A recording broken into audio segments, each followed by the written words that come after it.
Okay, so hi everyone. Thank you for coming out. So if you don't know who I am, my name is Cameron and I run the influencer community here at Hubba. Today we're going to be talking about how to work with brands and an overview about that. So I'm bringing someone pretty special today to kind of bring some experience and some color commentary to this subject. His name is Dennis. You may also know him as Chef Dennis. He has around 7 million impressions per month across all of social media and his blog.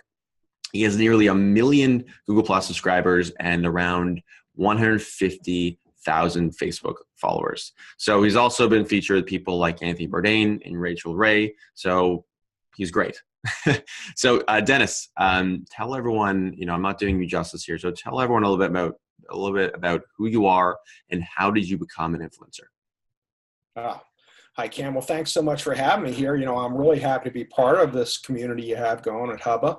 And I want to share the information that I have. It's not rocket science, but sometimes people just don't know what questions to ask or who to ask. Mm-hmm. I never really thought of myself as an influencer until people started calling me that. And because, I'm not doing anything special. I'm just doing what seems to be right. Yeah. And I'm following a tenet of, you kind of do unto others what you want them to do unto you, kind of a thing. And I share, I help, and I benefit from it. It's kind of a cause and effect. So people just need to look at what they do that way. Awesome. I think everyone's always interested in the origin story of an influencer. So I guess we talked before and you told me how you got started. I would love to, maybe let everyone else know that. So tell me how it kind of all started for you. Well, it all started, I was at a school, the first school I ever worked at. I had no idea what to feed kids. So I just fed them like adults, and it worked out really, really well. Mm-hmm. And one day I was getting ready for a catering event, and a young lady had asked if she could help me, and I said, sure. And I started me thinking about starting a culinary program. So the culinary program led to me starting a blog, which I knew nothing about. And, it was that journey from those beginnings that kind of got me on the path of becoming a blogger. And, I went through trials and tribulations. I told you about how, people said, oh, your blog's too ugly to join our organization. And I'm hyperventilating, going, what do I do? What do I do? And, I finally found a company that let me join them. No questions asked, no problem. We're happy to have you. And that was Food Buzz. And I really that's where I cut my teeth on food blogging. And, That's the way to get started. Yeah. That's amazing. And then so I guess Food Buzz was like the, I think you mentioned that happened in only in 2010. So not even that long ago. Yeah. So that started and and then what was the moment where you kind of realized it was taking off? Like what happened? What was that?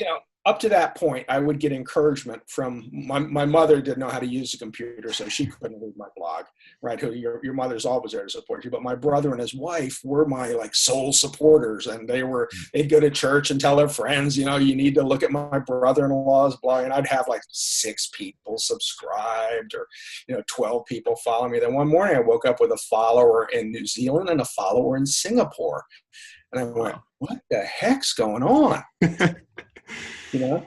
So right then you get those delusions of grandeur, I like to call them, and think you're going to be the next pioneer woman or the next biggest thing, and money's just going to be rolling in. How nice would that be? That doesn't happen. Okay. It's hard work, right? I mean, it does take, I think a lot of people think it's just an overnight success, but I think in actuality, it's time and it's doing the right things repetitively over time that get you to where you are. And, and honestly, I couldn't think of not being a time when I wouldn't want to be a blogger. Mm-hmm. And at the same token, if they had told me everything that was going to entail becoming successful, I might have found another hobby.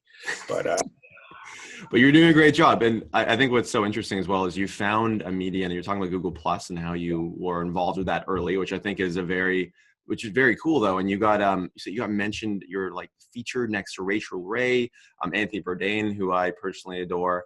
And that's very exciting. Do you think that was a big kind of contributor to, getting on something early, identifying what was going to take off next? Was that a big contributor to kind of getting you there? Well, it was, and it leveled the playing field for me. because up to that point, I was late to the dance. I had friends that were on Twitter, friends who were on Facebook, and they had thousands and thousands of followers, and I had like 200, and it's hard. It's very sad to see, you're struggling, you're trying to make something out of yourself, but you have no following, and you don't see a light at the end of the tunnel. You don't know that it's just hard work at that point and building. You just don't think you're ever going to achieve those kind of numbers. There's nobody telling you or helping you or giving you advice on how to get it and how to get to it, or not to worry about getting to it even. It's that magical thing you're chasing. So Google Plus started. I just fell in love with it, and I ran into so many naysayers, and everybody's, it was like a big party once a year where Google Plus was dead, and everybody would bring out the caskets and the flowers, and they were cheering, and I'm going, it's like from Monty Python, I'm not dead yet, I feel happy, right? And people still think it's gone, but it's not. It's changing. And the hardest thing that people had grasping was that Google constantly evolves and changes. And they don't care about social media. In fact, my first meeting with them, I was Philadelphia's top influencer. I was their superstar in Philly. And that was just through perseverance and hard work. And that's what got me on the list as a reward. But I just kept after it, and it just paid off in the long run. It's just a matter of hard work, and there's no substitute for that sometimes. But that got me in a position where it kind of leveled the playing field. I was speaking on Google Plus. I started live streaming before anyone knew what live streaming was. In fact, I was live streaming for 3 years before anybody knew what the hell it was. And I took the show on the road. I would pack up a suitcase and I would set up, and people were going, "You can't do that." And I'm going, "Well, nobody told me that when I started it, so it's too late. I'm already doing it." People always tell you can't do that. And so you go, okay, but you can, and if you don't know any better, you can. So I would take my laptop, my cameras, my microphones, I would hook them into my phone sometimes for the wireless connection, and I would just take the show on the road wherever I was, and it worked. So through that, I learned that anything can happen. Some days everything will happen, and you just have to be prepared. So now when something happens, it's like, it's no big deal. Like, we couldn't find the camera. Well, I went and got my laptop, and there's always a way around things, if you look for it. And I think like what we're trying to establish right now is that you are an experienced influencer who's been out there for a long time. You've seen a lot of up and downs, and that's why we brought you on today, because we know that on top of everything else, you have experience. Your ability to get a social following has allowed you to get in front of a lot of brands, the ability to work with a lot of brands. And that's what we're talking about today. So we want to, your experience is something that a lot of people who are starting out don't have. And what we also know now is that you don't have to have a following like yours to be in like the, to work with brands. You have a lot smaller following. That's going to do a great job to get you in front of people.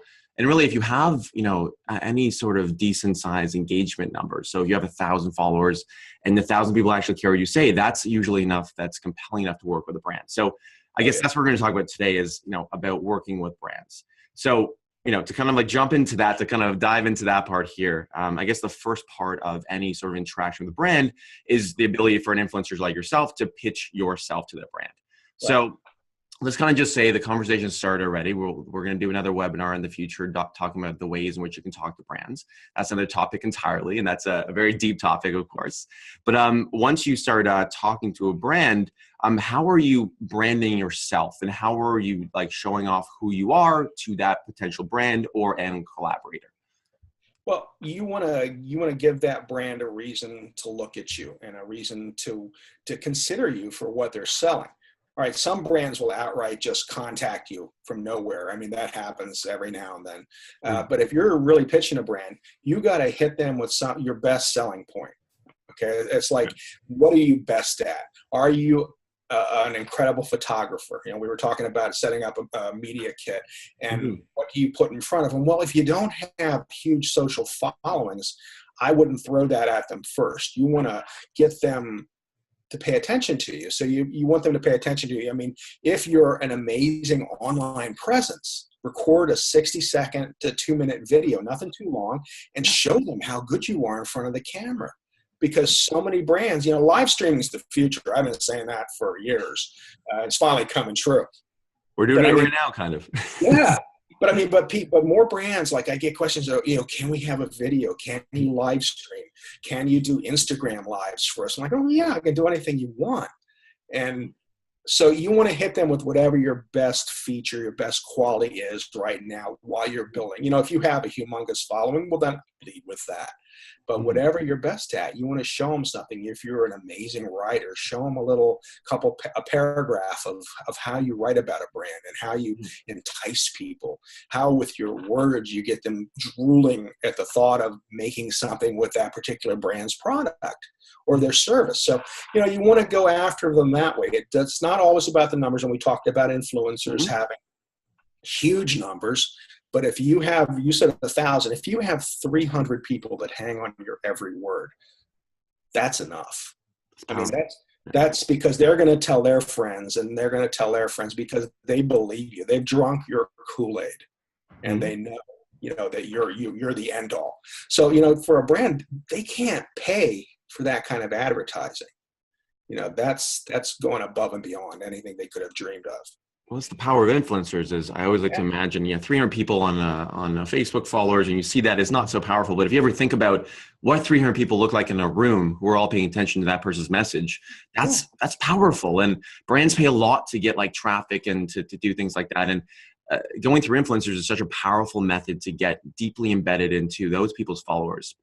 And because they trust influencers. And that's obviously what kind of separates influencers from other people is the ability that a lot of people will look at influencers for trust and advice on different sort of topics that the influencer shows. In your case, it's definitely a lot of food and in travel now, which you're diving into. But I think it's each influencer dives into that niche and that's what they're known for, which is this is so interesting. I think it's only interesting, but a lot of people listening right now can kind of use this to look at themselves and think about how they can apply those sort of skills and think about the versatility that they have or the skills that they can show off their brand that would be valuable, which is really great. And you did touch on something, a media kit, and I would love for you to kind of explain a little bit more about what that is, just for people who are maybe just starting and getting going, what that is maybe, and then we'll put it on the screen in a second. But I'm just love to hear just kind of what you use that for exactly. Well, I had heard people talking about a media kit for a while. And again, I wasn't pushing myself to brands as much because I just thought being me was enough and people would just worship me, but okay, that's only in your own mind sometimes. So, you need that media kit to show your presence and to show off what you do. It's a form, it's your way of getting in the door. Once you get in the door, you want to hand them a piece of paper that shows what you can do. So, again, we talked about your best thing, whatever your best thing is, you lead with that media kit. But it should have, depending upon how deep you go into it. And the best thing I did was hire someone that knew how to do that. A young lady had wanted to work with me, and I told you, she said, "Oh, I can't work with you if your media kit's that bad, that ugly." And I was like, tell me what to do, So there's a lot of places out there. People are buying media kits on different, on Etsy and different things. Sometimes they just don't really work out to be what you want to do. You want to try and find a professional, and people will say, well, I'm not making any money. Well, do you want to make money? That's what you have to think of. So you got to spend money to make money. That's an old tenet. That's a very important thing. I think a lot of people forget that. I think it just happens, but you do have to invest a little bit. And if you're taking it seriously, you also have to look at being an influencer like a business and not just a passion. It's a merge of both, of course, but you do have to spend some money to kind of get the dividends in the future. Absolutely. And that goes along with creating a good logo for yourself. Yeah. And don't think you're married to that for the rest of your life. I mean, you can change your name and change your logo. You just have to be very smart about when you do it and how you do it.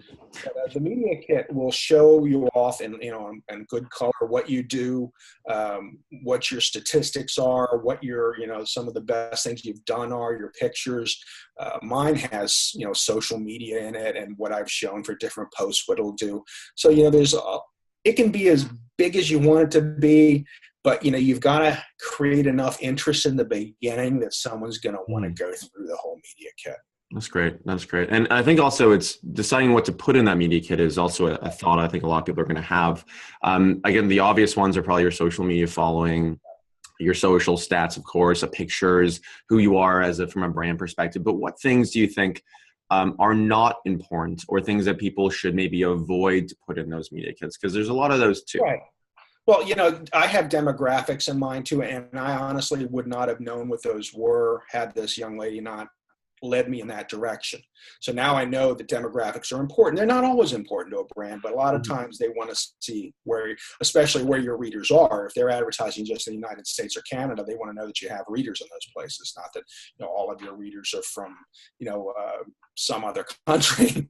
So it's important in that respect. But a lot of times you want to temper it with things you want to have in your media kit. What is important to what you're doing? Not just all the great life moments you've had. And sometimes when we don't have a lot of things that we've done that's really earth-shattering, we try to fill it with other things. You want to keep it more attuned to your niche, to what you're doing. So like I said, don't put in that you won the 8th grade science fair, unless of course it was for designing a WordPress theme, Okay, that would be relevant. But if it's things that aren't, you won the 4-H cooking contest, no, okay. Great things, good moments, but not appropriate for your media kit. Keep it professional. Keep it at the level that you want people to think of you. If you want them to think of you as a professional, be professional. That's amazing advice. And I think it's keeping professional is something that, it's going to differentiate you and someone who's maybe not at that stage. And it's thinking about, it's thinking through how they're going to perceive you, what things are important. And these are all amazing points that I think even we look at Hubba's community, the people who get, we're, very open in the sense that we allow our influencers to talk to brands, and the ones who seem to get who are getting the most out of this are ones who have clear, concise messages through a very thought through media kit, which are, they're saying those through, and it's definitely just thinking about that. So everything you're saying, it's unbelievable information. It's so good to hear this and kind of confirm a lot of things that we see on a daily basis. That's why you're here, which is so great.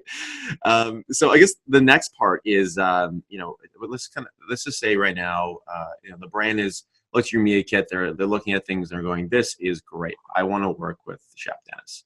And now they want to work with you. So let's talk about quickly a few of the ways. And there's a lot of different ways influencers can work with brands. There's a lot of ways that even different niches work with brands. So you would work with brands in a different way than, a personal care and beauty blogger would, or even a YouTube, star would do it. But like this, can you talk about some of the ways that you commonly work with brands? And we're going to overlay that again, because I know you do include that in your media kit. But I'd love to just kind of hear just very high overview, because we will go through this later in another webinar. But well, I start out with a blog post in a lot of instances, and that is promoting their product and, believing in their product. It's important for a blogger to remember too, if it's something that you don't really like or don't believe in, don't sell it.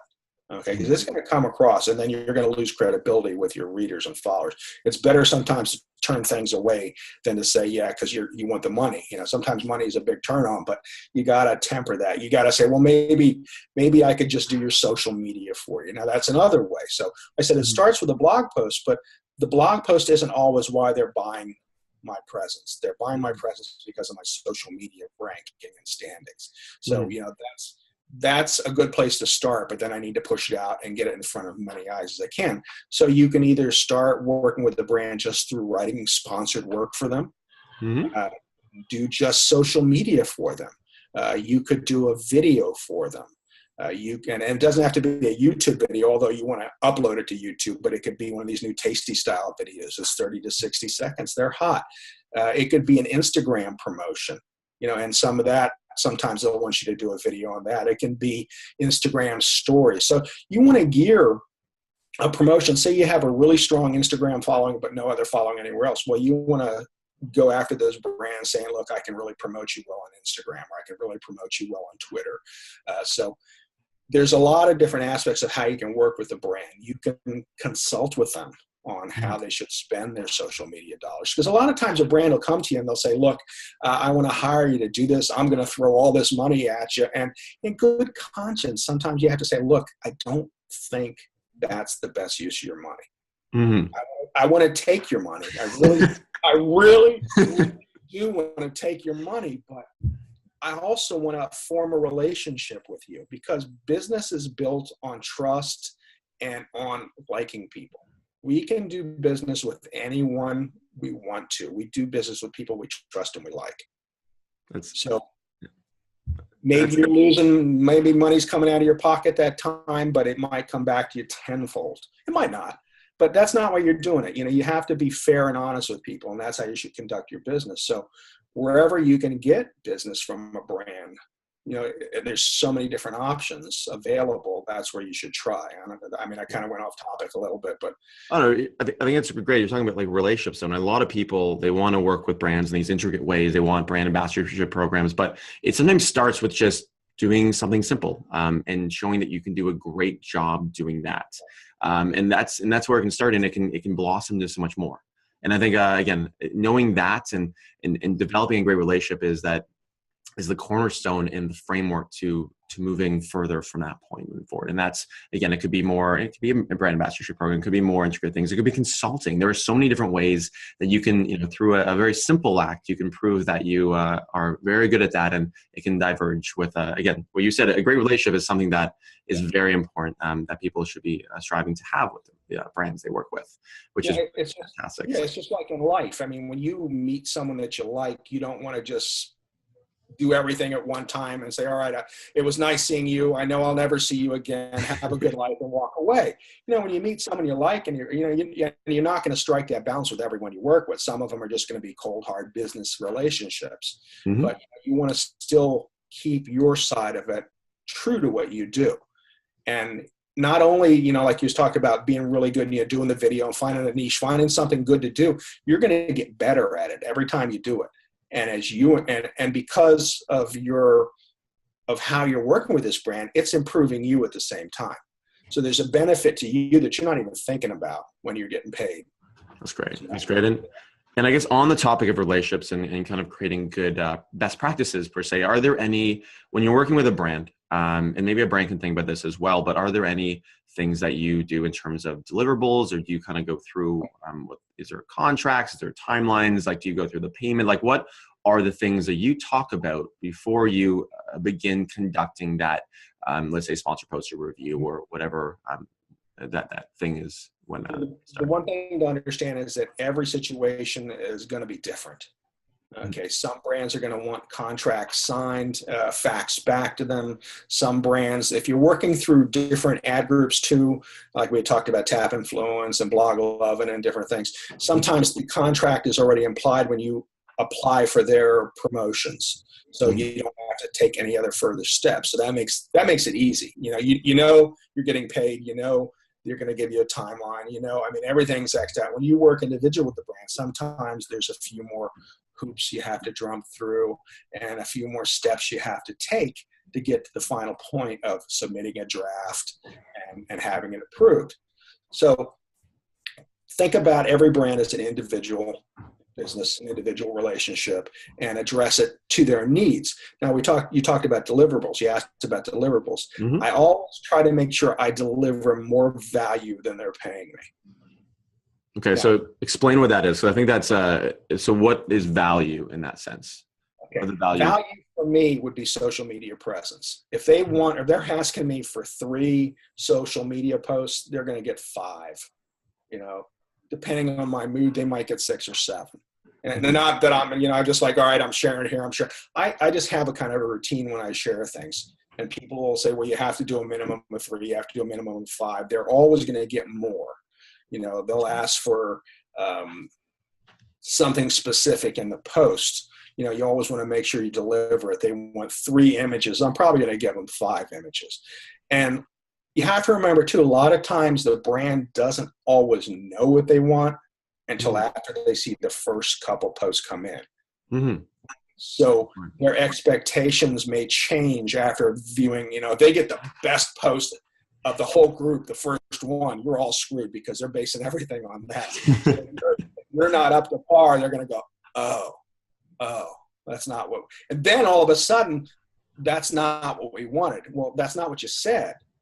Well, they didn't know it at the time. So it sounds like you're talking about setting expectations, and I think that's really interesting that you said I will provide 5 posts if I talk about 3, and I think it's always having a good conversation, a good relationship, and you can set those levels and then try to achieve them, and that's going to, and it dives into the psychology of getting a good deal. If people feel as if they got a good deal, they're going to be happy with the work because you set the bar at a certain place, 3 posts, and then you go up to 5, and I think it's really good tapping into that. That's powerful. Now, I won't tell them that up front. It's like a surprise. This is the secrets here. We're talking about the secrets, which is what this is for. Yeah. Yeah. I don't tell them up ahead. All right, I'm going to give you 5. I'll just, they'll say we want 3, and then I'll give them 5. One of the things I've been getting all of a sudden is there's a lot of social media posts they want delivered because my social media stats are so strong. People are coming to me to do it.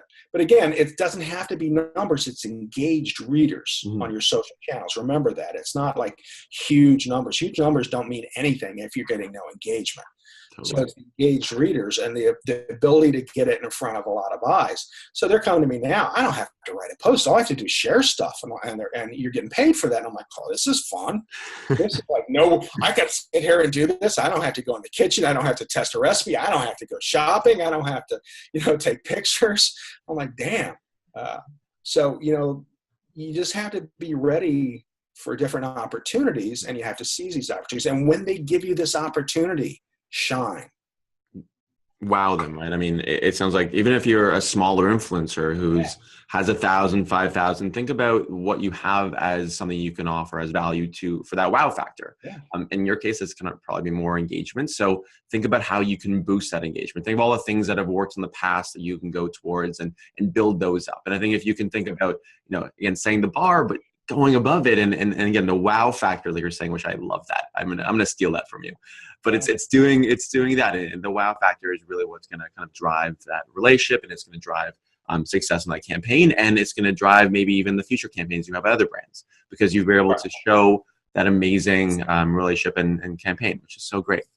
Yeah. Now, one of the points I differ on from not a lot of my friends, but a good number of my blogger friends is when I set a price for what I'm giving them based on my expectations and their expectations, that price is done. I'm not going to nickel and dime them afterwards. Then if they write to me and say, Dennis, we want to use your picture here.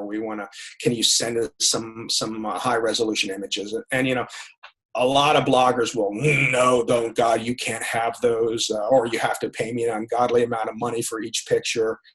Okay. It's just, to me, that's creating ill will towards, it's not goodwill. You're not building a relationship. You're just making this positively nothing but a business. Mm-hmm. And if you give someone such a hard time all the time, they're going to find someone who doesn't give them a hard time. Which is good to know, right? It has to be a balance between a good relationship, but also a business mindset, and those have to be merged. And there's definitely it takes practice to get that going, but you have to be able to merge it. I guess moving on to the next thing here, I'm just kind of make sure we keep going here because there's so much good information we gotta get all out of you. So let's talk about the day during the day you post. So at this point, you've talked to the brand, you've discussed what you're doing, you've even done your content on your side, and we're going to talk about that at another point in time, how that works. But the day that you've agreed with the brand has come, it's today or it is whatever day you've discussed. Talk about, is there anything special that happens that day? I know there's obviously a lot of more pressure that day. Are you like scheduling the posts? Are you doing it manually? Like, how do you take that content and differentiate it towards normal content that you'd be just, pumping out on a normal basis? Well, honestly, I don't treat sponsored work much different than I treat my own work. And I think that's probably a good thing to do because you set up a pattern on how you do stuff. Now, some days I'll just sit down at the computer and I'll bang out a post and write it and then publish it right away. Mm-hmm. And it's done. That's because I haven't written something in a couple of days. So I'll just push it out. Most of the time I'll get it ready and I'll schedule it for the next morning, and through WordPress, I just put it in and it'll go live at 4 a.m. my time. And then when I wake up in the morning, I check it, make sure everything published okay. And then I'll go down my pattern of how I social share. And I don't schedule my own social shares out. A lot of bloggers do. There's nothing wrong with that. I just don't do it. I want to see, especially when I'm working for a brand, I want to make sure that I'm getting all those elements in there that they wanted and that it looks right, the picture's right. I'm using, if I'm doing someone else's social and I'm sharing it, I will go pull a picture from their blog because it's for them that I'm promoting and, and use it on Twitter or use it on Facebook to promote them on it. But I just go down this simple, I usually start with Twitter. I move to Facebook. I go to Pinterest. I go to Google Plus. I come back to Twitter. I come back to Facebook, because then depending on what it is, then I'll post it. I do it on my business page, and I'll do it on my personal page. I use a program called If This Then That. Mm-hmm. And I share to Instagram, that will share it to Twitter. It'll share it to Pinterest. It'll share it to Flickr. It'll share it to LinkedIn. It'll share it to, I forget all the places I have it sharing to. So those are extra posts. Yeah. Those are extra posts. And that's like a branded where I'm doing an Instagram post. Those are all extra posts the brand's getting. Yeah. It's great. And that's the value again, the wow factor, the value. Yeah. And are you letting once these go live, are you like sending an email to the brand and kind of like linking off really quickly? Do you let them know? Is there anything you do in terms of to kind of keep that communication channel open? Well, I'll generally write to them, tell them that the post is live and put the link in there and ask them to check it. If there's anything they need changed, let me know now while it's still, new. That's if there wasn't a draft too. Mm-hmm. A lot of times they'll send you a draft back and then you'll put the link in and they know it's live because you have code that you're putting in to verify that it's live. So you don't have to worry about that. But if there's no draft and there's no code, and sometimes there isn't, you want to make sure you let the rep know that it's live. And then I keep a separate sheet on the side that I developed that a friend of mine told me about, a year ago. So mm-hmm. I will post all my social links as I'm making them, copy them, put them in, put the blog post in. And then depending on the brand, I might go back later and put how many likes, how many retweets, how many shares they had. If the brand's not set up to get that information on their own. Mm-hmm. It's a good idea to do it anyway, because they're liable to come back and say, we lost all your links. Something happened. We lost all your links. Can you send them again? Well, all right, now I got to sit here and I got to go through my feed and find them all and send them. Yeah. So if you just do a sheet ahead of time, and then you can also put a pay date on it. So, once it's paid, then you can file it. So it's like a little system for you to keep to know that you were paid on time or that everything was turned in on time. And if they say, oh, we didn't see all these links, well, here they are, boom. Yeah, which I think this is also, and that's kind of the ROI. So from a brand's perspective, they work with you and they're thinking about what they spent, the time and effort they put in, and now they're thinking, okay, well, what did I get out of that? And keeping track of all of those, posts, the tweets, the retweets, the engagement.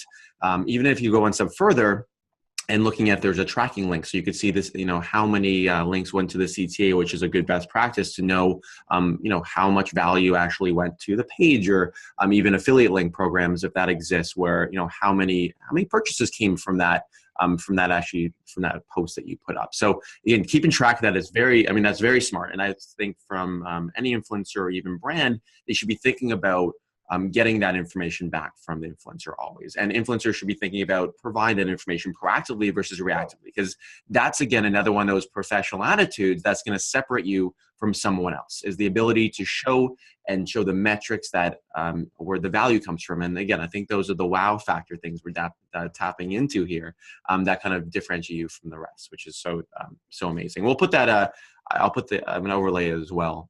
You probably see that right now. It's good to let them know. And then sometimes something will go past your expectations as an influencer too. Like all of a sudden I look down and for some reason that Facebook post I did the video got 15,000 views, or it got 25,000 views. Well, I'm excited. If I'm excited, I want the brand to be excited. So I'll take a screenshot of it and I will email it to them then. Oh, I don't know if you saw this, but look.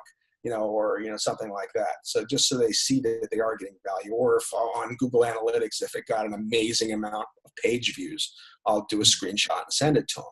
It's great.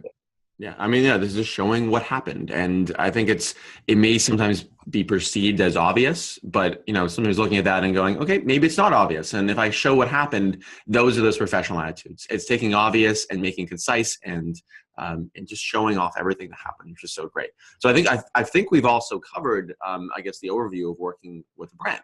I think we've gone through everything here, which is fantastic, and it's not overly complicated.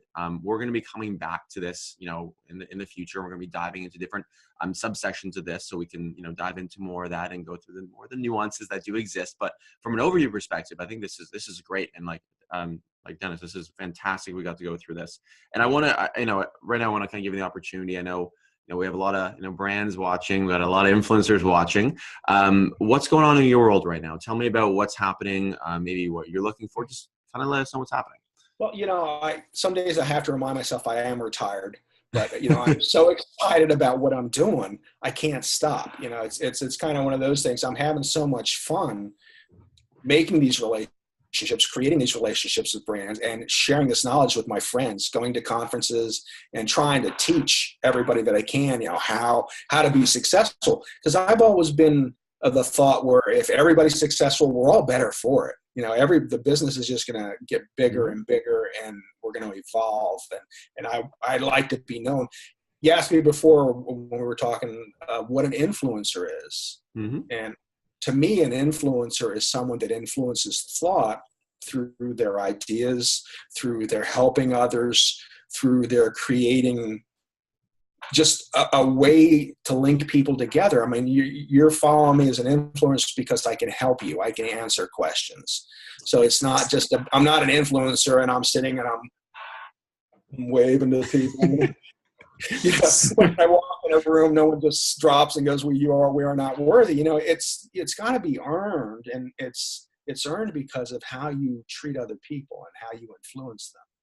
That's great. And I think that's what's so powerful about being an influencer is they're not hoarding the information, for lack of better words, hoarding it and keeping it inside. They're sharing the best practices with everyone. And I guess that's what we're, as a Hubba, we're trying to take those things. We have over 3,000 influencers now, and there's so much good information on there. We want to help share that information with, with the community in Hubba, but also one step further. Which is so great. And again, thanks for kind of like jumping in and being that person for us in this case. My pleasure. Yeah. And I guess the other thing, so right now, if you're watching this and you're not currently an influencer on Hubba, we're going to have a link here so you can actually apply. And if you think you have what it takes to be an influencer, we'll review your application. We'll take a look at that. And if it kind of makes sense and, you look great, and we'll definitely send you an invitation, and we welcome more influencers to the platform. And if you're a brand and you don't have your products up here yet, getting them exposed to the retailers and the influencers on Hubba, there's you can also sign up, and it's completely free to sign up. So just take a look at that. And thanks for coming out. This was a fantastic way to kind of dive through this, and we're going to have a lot more to come in the future. And I'm excited. Again, Dennis, thank you so much for being here and showing up. This has been wonderful. We'll see you in the next one. Sounds good. Thanks for having me, Ken. Thank you.